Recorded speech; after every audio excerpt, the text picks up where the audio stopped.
In this video, I'll show you how you can fix the play button if it doesn't work. Now, as you can see, mine works fine right now, but some people have the issue where if you click on it, nothing happens and you cannot enter a game.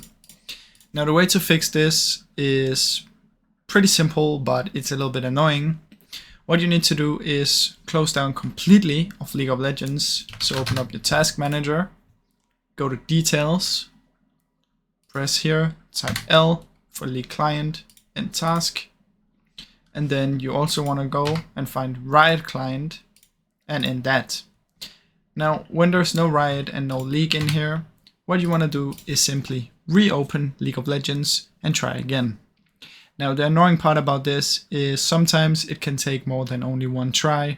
I've tried where I had to do it 5 times. I've tried where I had to do it 7 times.